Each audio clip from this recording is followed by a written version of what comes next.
the artist of the week is here, but here's a bit of an introduction that you know whom you're talking to. Born and raised in the small town of George, that is in the Garden Route of the Western Cape, Kapi Gantsu is a grounded jazz, Afro-soul, as well as Afro-pop musician with an undeniable passion for music, spirituality, and cultural heritage, with a career that spans several decades. Man, that is a lot of wealth, right? Kapi has become a celebrated figure in the music industry, captivating audiences with his soul-stirring melodies and also captivating lyrics. Good morning, and thank you so much for making the trip. Good morning, Sis Puleng, and good morning to the listeners of Channel Africa across the continent. Love that song. It does sound like the kind of track that can be made by someone who was born in the wine route. You know, I can imagine the peace, the tranquility, the richness. Because we go on a wine route. You live there. Yes, I grew up there. I was born in George. I was born in George in the Western Cape. Was it fun though? In a township called Timberlake. Yes, it was fun because that's what we knew. That's what we could relate with, because we are born there. We have no option. And lately, it's the place that when we're home, we feel, yes, indeed, this is Eden. Yeah. What did you like about growing up there? Peaceful environment at home. A good grounding from my grandfather, Umkenke, whom we dedicated our first album to, and my grandmother, Nowekeni, who raised us as kids in our dwelling place in George, and playing with kids, people in George, they coming from the Eastern Cape, from the area where I grew up. Yeah. But born in the Colors area, but before I attended school, then I was in area of villagers. People come to work, laborers. People come for farming in George, and construction work in George. So and the environment, very beautiful environment, traditional setup, and that's where music was introduced by in the fire at home, but later on, then the sound itself, the Zion churches around, and there was this Puti Oprah Henry, was a truck driver. I like to relate that story because on Sundays, he will be off from work, then we'll go, they will have a band in a lawn. So they were playing this sound that you're hearing here, Miriam Makeba, Huma Sekela, Winston Mankunku sounds. And then we'll be there as kids watching Aboput playing drums and instruments. It will be loud. They will set up, then, okay. This is what I didn't know. It was an investment that time. And now here we are composing songs related to that life, and composings and songs relating to our environment. While you're watching this band on the lawn, do you feel like, wait, I think I can also do this, man. I think I'm a singer. Yeah, as I said, I was taught music by the lady who dedicated the last song, Nomatile.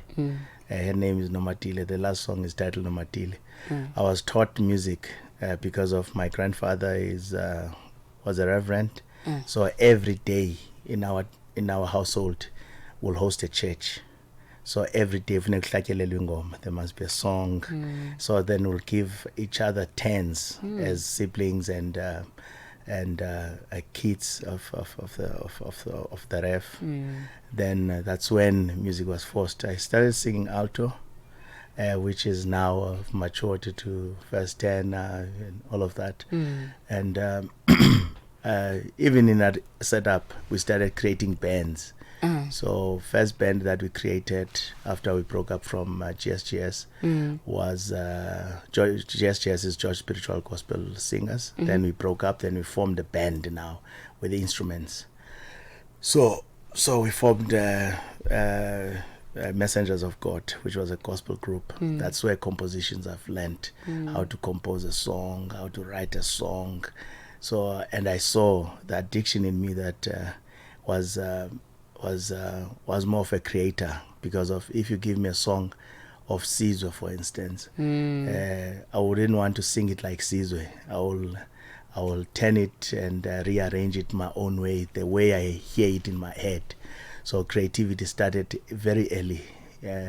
So that's how it's been introduced, and I think I knew from that time that no, I think I'm more of a creator of a sound than being an imitator of a sound. Wow, that's very rich in terms of the musical pouring that went into your being.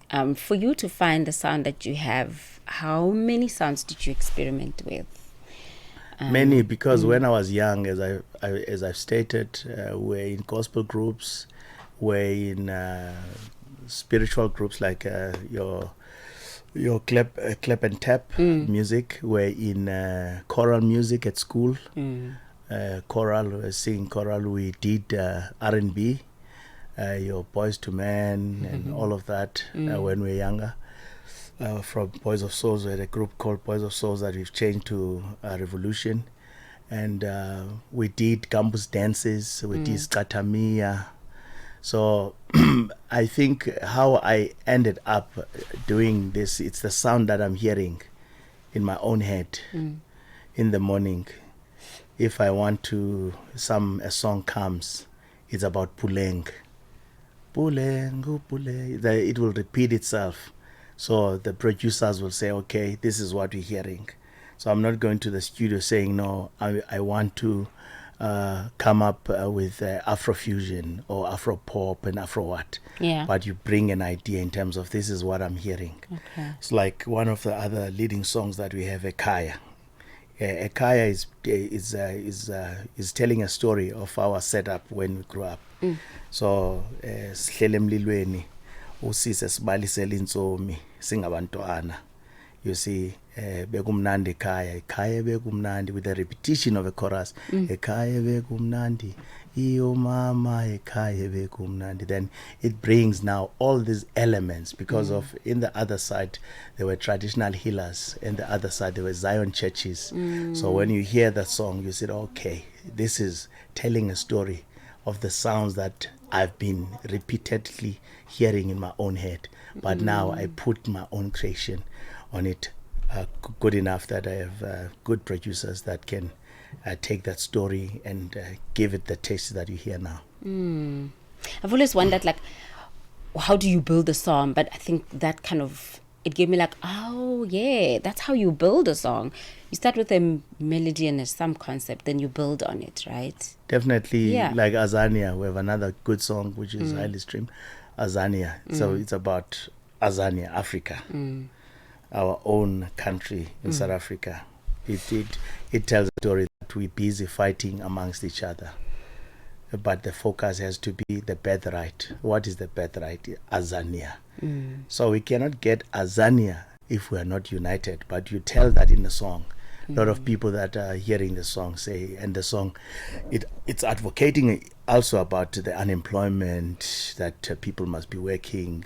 Why in the motherland, but people are not working. Yet it emphasizing, Maibuye, Maibuye, Azania, Mai. But this Azania in our storytelling, it can only come back when we united, see Mbumba as Africans. So we must first love one another. We must first appreciate one another. We must first unite to build one another. Then we can have all these rhetorics, but we are not going to get there if we are not united. So unity is very vital and critical in these setups. So the song, it came like that, and then we started building the verses and all of that. But Maibuye, Azania, Maibuye, you see. A musical break, still chilling with our artist of the week, and just getting to know the man, but also his musical journey is quite colorful, man. Makes you want to write a story about African roots. I don't know if you're a creative, do you see things in color or in words or in melodies? Really, whatever that feeds your inspiration, maybe could be just imagining how sometimes inspiration can come from home. And we're talking to Kapi Gantsu, and we're gonna take a musical break. When we come back, I'm sure there's many other great stories that he's going to be relaying for us. Out and About with Puleng Mulibati.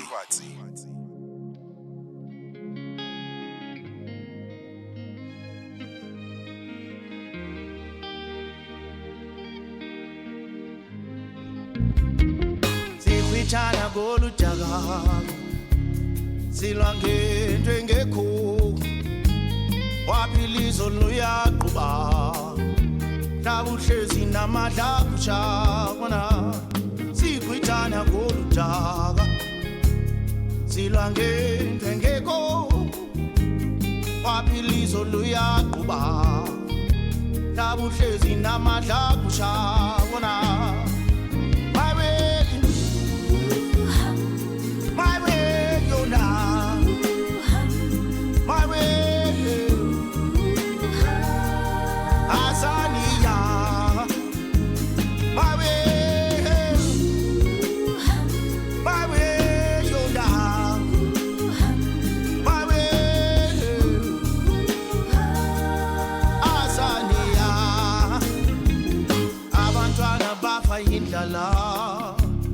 Imisebenzi ayikho stima sonto mnyama uqelwa phansi yo abantwana bafa indlala. Imisebenzi ayikho jonzi sonto nsundu so sihuqelwa phansi.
Beautiful music. I mean, sometimes I don't even think we need to reiterate what the ear can comprehend and already has consumed, right?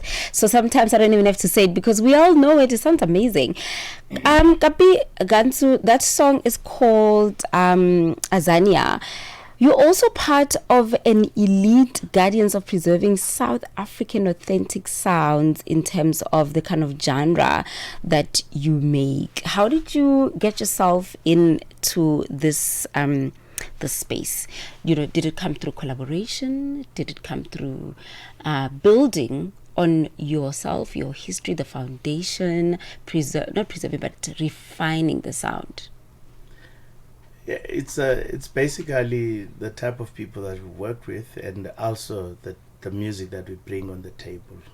So our contribution is it's fully traditional. So we we authentic in terms of the stories that we tell.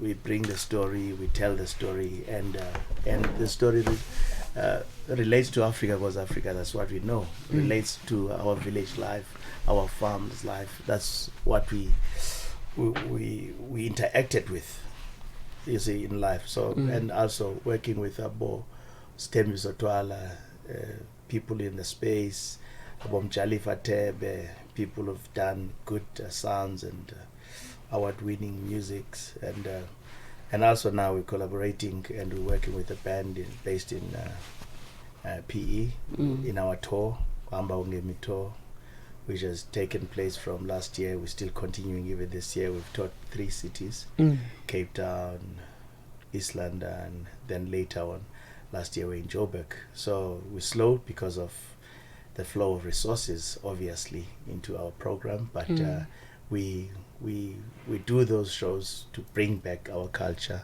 and to advocate about who we are and tell these stories in music.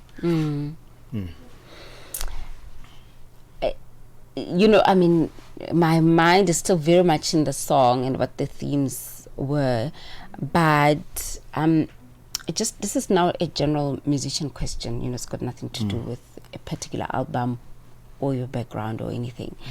When you compose music addressing certain issues of unity, for example, in Azania, when does it come to you to say, maybe in my own way, this is what I can do?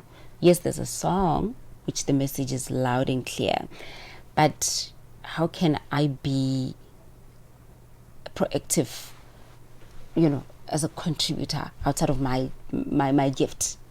Activism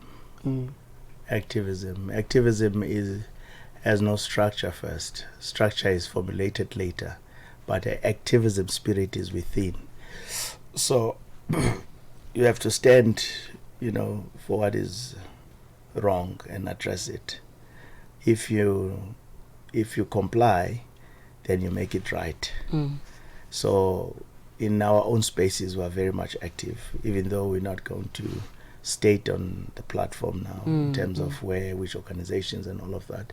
But we're very much active because of a generation has to be conscious and to know where we come from. We are fortunate that we grew up in times when old people were still telling stories. They will tell you how we got here, Jan van Riebeeck stories, apartheid stories, traumatic moments of the time that conscientized us to be effective in the space, so that we know the difference between red, white, and green.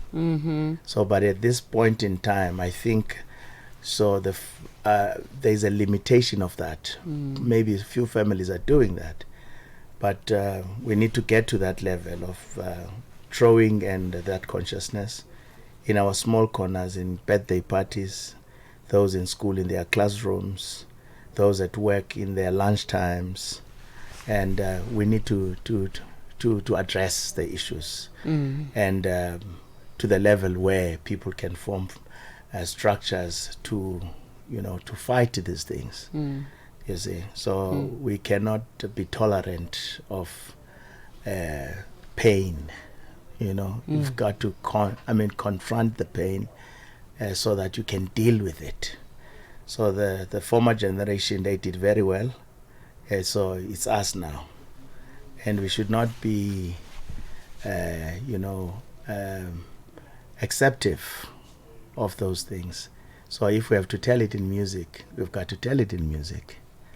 Maibuye, maibuye, imbumba, imbumba, imbumba, unity is the answer. We have songs like that, unity is the answer. We've got to unite. Then when we united, then we'll find our answers. So that's how we shape a society, by the way, in my own view. Yeah. Yeah. Okay, so I mean, I did bring that out of you in terms of what you do outside of being an artist, which is activism and all of that. But I think, music will always be the most uniting, the most, telephone if you have to send music on the other side of the world or anything like that. So that is a gift, I guess, a God-given gift. What do you think? And I don't mean to take away from your spotlight. It's still about your spotlight. I'm just following a trajectory of what you stand for and who you are in that regard. What do you think the youth needs now to help them? Are we still the youth? I don't even know anymore. I think but I'm maybe still, the young ones. I'm 43. Are you? Yeah, in fact, I'm 44 now. I'm still youth. Is it youth? Yes, I'm still youth. I know youth ends at 35. But okay, maybe the 19-year-old. The way I feel, I'm still youthful. Okay, maybe the 19-year-old. Yeah. Okay, the 19-year-old, 20-year-old. Yeah, still. I think when I was, at about 6, so I attended, in fact, we were in a tavern. So that time, taverns were not even called taverns. Makai Sporty. We're outside a sportini, right? Okay. So there was this guy who came from outside our area that time, but he was older than us. Then he called us as children, as kids. Yeah. Then he asked us what ANC stands for. I got to that one rand. Then all of us. You got the 1 rand for answering? Yeah. Then okay. I said ANC is African National Congress. Then he gave us something. So that time, an older generation will ask you when they'll get to your dwelling place, or if you're a group of kids, and bring you together and ask you, uzofundela uba yintoni? Then you say, then it goes. So to those who say, I'm Fundela, at some point one guy said, police, then they will be rebuked and say, no, you must, because at that time being a police was associated to being impimpi, right? Then conscientizing. Then he will take the small details and small historic information that he has, then he impart it to us. So at this point in time, I think youth, there's a digital space now. People need to read. People need to know who they are, or where they come from, and what is happening now, and the ideal state they want to see. Revolution cannot be past. It's what you see now. Then you form a revolution for the future. So I think we need, I think there is a little bit of that happened just 5 years back when people fees must fall. Is that enough? No, it's not enough. I think youth need to form their own revolution, need to press very hard in terms of exactly how do we get to a state where this country indeed belongs to all of us. This continent belongs to all who lives in it. Yeah. How do we get there? So they need to ask those questions. Okay. So I'm not sure if that the generation is doing more in that. But when it comes to music, the guys are doing very well. No, right. In terms of they're out there. piano and the lyrics and all of that, the guys are doing so well. So in terms of trying to give that consciousness, even those who are in relaxed spaces, in shebeens and whatever, but they can still hear the message. But I think they will still need more of the activism that is positive, not the activism that is full of complaints, because of you've got to take revolution to your own hands. Thanks. Thank you so much. What are your social media handles? Kapi Gantsu all over. Instagram and Kapi Gantsu, Facebook Kapi Gantsu, TikTok Kapi Gantsu, and X now Kapi Gantsu. Kapi Gantsu, Gantsu. Okay. Thank you so much. That's our artist of the week. That was really, really beautiful to experience. I actually feel like I was meant to have grown up in George. You must come. Yes, so for sure, it's calling my name. But look, even if the thing is, the beauty is, it's growing up there, but in a village or like within those settings, you know, the peace and tranquility that came with that. That unfortunately we can't go back to. You know, things have changed a lot. All right, so thank you for coming. And everyone, thank you. Thanks. We're gonna take a break, and when we come back, more interesting things coming your way as we find something interesting for your knowledge.